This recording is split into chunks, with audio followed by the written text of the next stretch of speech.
One night, a college student named Eric, who was working as a pizza delivery driver, was tasked with one last delivery just before the shop closed.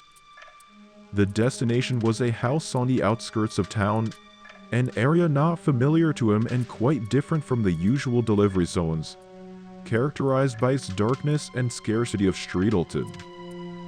He entered the address into his Gips and set off. Upon arrival, Eric was greeted by the sight of an old, two-story house that had clearly been neglected for a long time. The garden was wildly overgrown, and the entire property exuded a sense of abandonment.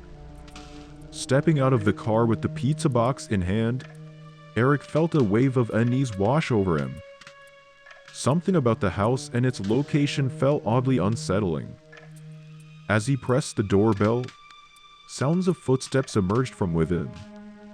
Slowly, the door opened to reveal an old woman who stared at Eric intently but did not speak a word.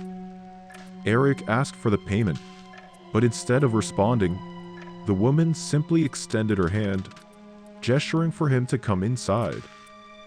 Despite feeling creeped out, Eric stepped inside to complete the transaction. However, the moment he crossed the threshold, the door slammed shut and locked behind him.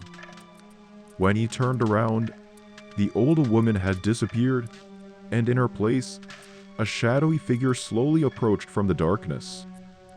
Eric rushed to the door, only to find it locked. With his heart pounding in terror, he ran through the house, which was filled with strange dolls and old photographs, adding to the eerie atmosphere. Eventually, Eric found a back exit and managed to escape outside.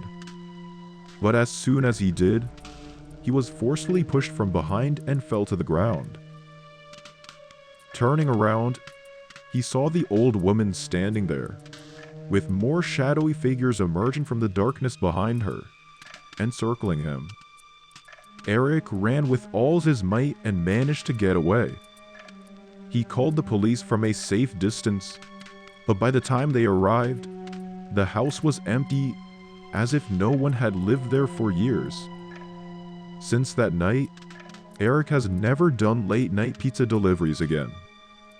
The terror of that night is still etched deeply in his mind, haunting him every time a quiet night falls, always reminding him of that house and the old woman.